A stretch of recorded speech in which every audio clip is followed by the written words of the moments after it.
नमस्कार दोस्तों, स्वागत है आप सभी का हमारे YouTube चैनल द लर्नोपीडिया पे। अपने टॉपिक चल रहा था राजस्थान की कला संस्कृति का रीति रिवाज, जिसमें अपन ने संस्कारों के बारे में पढ़ लिया। रीति रिवाज और संस्कार चल रहा था, जिसमें अपन ने संस्कारों के बारे में पढ़ लिया। उसके बाद में अपन ने जन्म से संबंधित संस्कार पढ़ लिए। आज अपन शुरू करने वाले हैं शादी से संबंधित संस्कार। तो आज जो भी संस्कार होते हैं शादी ब्याह में, उनके बारे में अपन जानेंगे। तो शुरू करते हैं। टॉपिक है अपने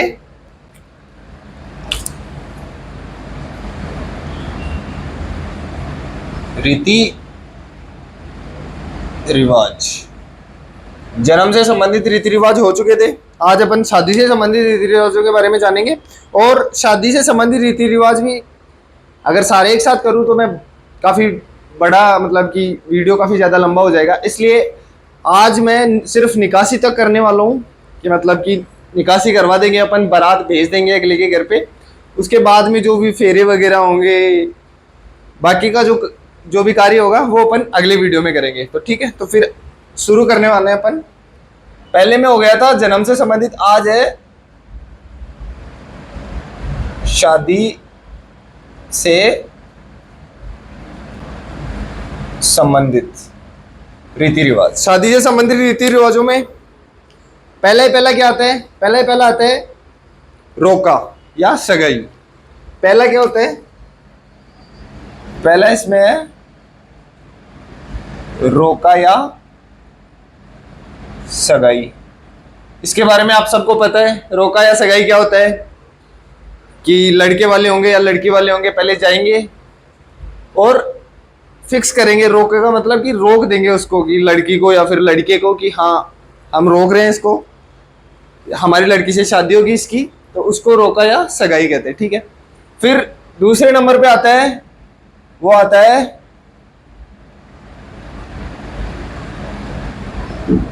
कुंडली मिलाना। कुंडली मिलाना इसमें क्या होता है, जैसे बताते हैं कि कितने गुण मिल रहे हैं लड़के के और लड़की के। पहले 36 गुण मिलाते थे। आजकल देखते हैं कि हाँ लड़की फेसबुक चलाती है, लड़का भी चलाता है, इंस्टाग्राम चलाते हैं या नहीं, व्हाट्सएप चलाते हैं या नहीं, रील्स वगैरह बनाते हैं या नहीं। तो वो चीज़ें मिलनी चाहिए। तो वो हो गया कुंडली मिलाना। वो आ जाएंगे कुंडली मिलाने के अंदर आ जाएंगे। ठीक है, वो सब चीज़ें। फिर उसके बाद में तीसरे नंबर पे है, कुंडली मिलाना हो गया। तीसरे नंबर पर फिर आता है साओ। साओ में क्या होता? सावा निकालना। इसके अंदर ये होता है कि दोनों घरों की सहमति से एक डेट फिक्स की जाती है कि हाँ कब शादी करनी है। तो वो डेट फिक्स करना, वो होता है साओ निकालना। ठीक है, तीसरे नंबर पर आ गया साओ निकालना। ठीक है। फिर उसके बाद में चौथे नंबर पर क्या आता है? चौथे नंबर पे आता है लगन पत्रिका या कुमकुम पत्रिका। लगन पत्रिका होती है लड़की वालों की तरफ से लड़के के घर पे भेजी जाती है। उसके बाद से सारी वैवाहिक जो भी रस्में होती हैं वो शुरू हो जाती हैं। ठीक है, जैसे किसी को कार्ड वार्ड देने हैं तो वो सारे लगन पत्रिका के बाद में या कुमकुम पत्रिका के बाद में होता है। पहला कार्ड हमेशा गणेश जी के यहाँ भेजा जाता है। फिर उसके बाद में जो भी अपने रिश्तेदार वगैरह हैं जिनको भी अपन शादी में बुलाना चाहते हैं, उनके घर पर जो कार्ड पहुंचाते हैं वो इसी के बाद होता है, लगन पत्रिका या कुमकुम पत्रिका के बाद में। तो चौथे नंबर पर क्या आ गया? लगन पत्रिका या कुमकुम पत्रिका। ठीक है। पांचवें नंबर पे आता है टीका। टीके में क्या होता है कि वधु पक्ष के द्वारा जो लड़का होता है उसको कुछ राशि भेंट की जाती है, वो टीके के अंदर आ जाता है। तो टीके में क्या होगा? वधु पक्ष के द्वारा वर पक्ष को राशि भेंट करना, या फिर वर पक्ष में भी लड़के को राशि भेंट करना, वो टीके के अंदर आ जाएगा। ठीक है। फिर आता है छठवें नंबर पे आता है गोद भराई। छठवें नंबर पर क्या आता है? गोद भराई। इसमें क्या होता है कि वर पक्ष के द्वारा वधु को आभूषण दिया जाता है। टीके में तो वधु पक्ष द्वारा वर को मतलब कोई धनराशि वगैरह हुई, जैसे कि आजकल गाड़ियां वाड़ियां देते हैं, लड़के वालों को भी डिमांड होती है, या फिर लड़की वालों का खुद का मन होता है तो वो भी दे देते हैं। वो तो टीके में आती है कि जो वर को देनी होंगी वो तो टीके में आ जाएंगी। जो जो वधु को दी जाती है वो गोद भराई के अंदर आ जाती है। तो छठवें नंबर पर अपनी कौन सी आ जाएगी रीति रिवाजों में, गोद भराई। ठीक है, फिर उसके बाद में आता है सातवां नंबर, उसमें है चिकनी कोथली। चिकनी कोथली, चिकनी कोथली में क्या होता है कि इसमें क्या होता है, वर पक्ष के लोग वधु पक्ष के लोगों के लिए मतलब कि मिठाइयां वगैरह ये जाती है पैक होके, वो चिकनी कोथली के अंदर आती है। ये क्या होता है, वर पक्ष की तरफ से वधु पक्ष की ओर जाती है। उपहार हो गए, मिठाइयां वगैरह हो गई, फल फ्रूट्स वगैरह हो गए, देखे होंगे आपने शादी विवाह में बड़ी बड़ी छाबड़ियां आती है फलों की ऐसे, तो उसको बोलते हैं चिकनी कोतली। ठीक है, फिर उसके बाद में अगला आता है, वो आता है इकताई। इकताई, इकताई में क्या होता है,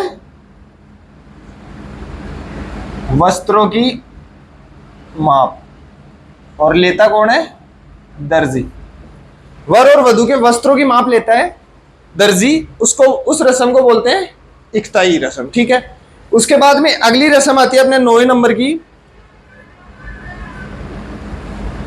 बत्तीसी या भात नूतना या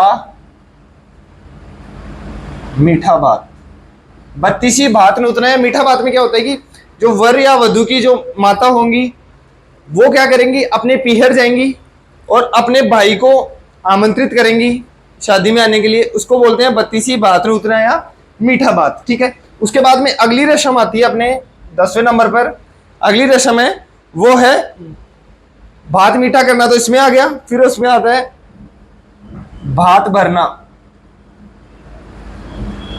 या मायरो।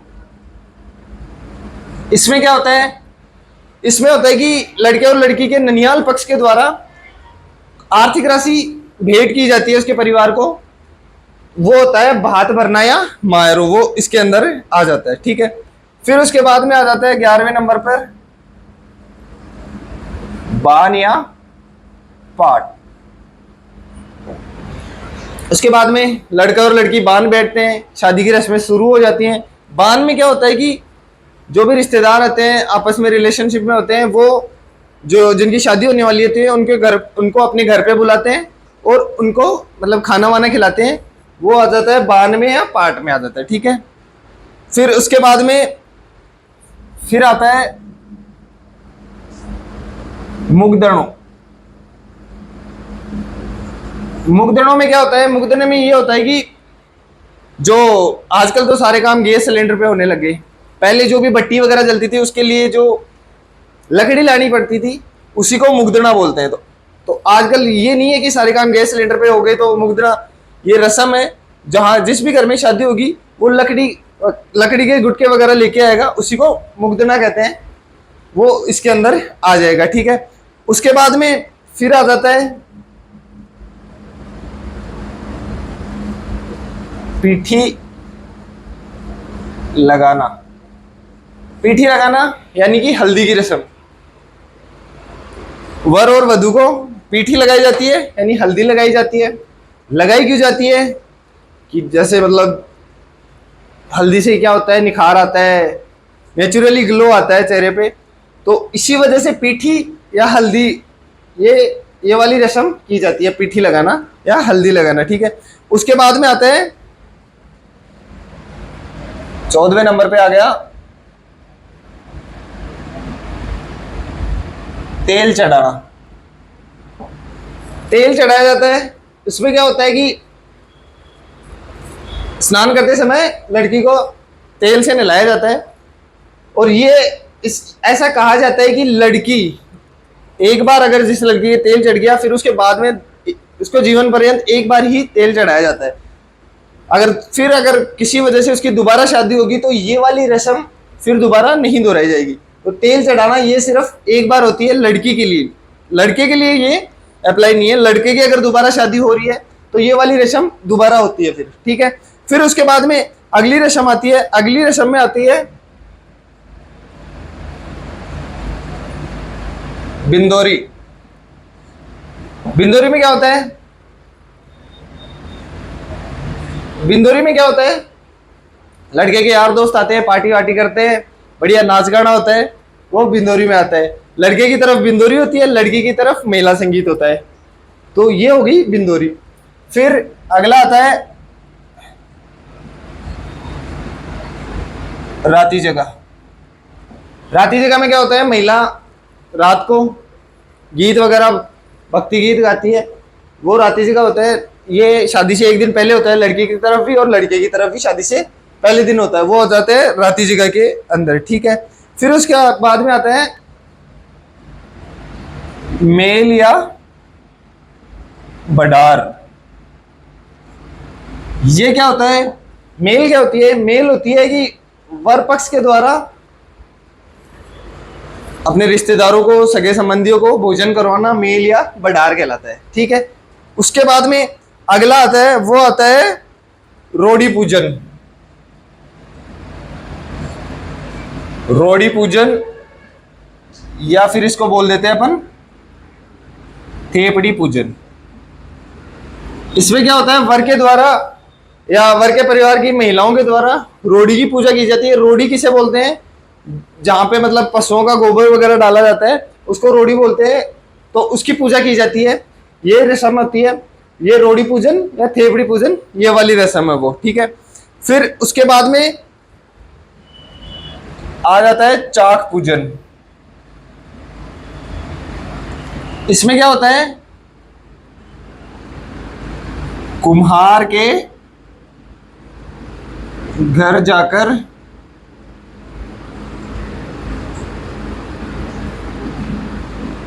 कलश लाना। कुम्हार के घर जाकर कलश लाते हैं, वहां पे उसकी पूजा वूजा करते हैं, वो चाक पूजन में आ जाता है, ठीक है। फिर उसके बाद में आता है काकंडोर।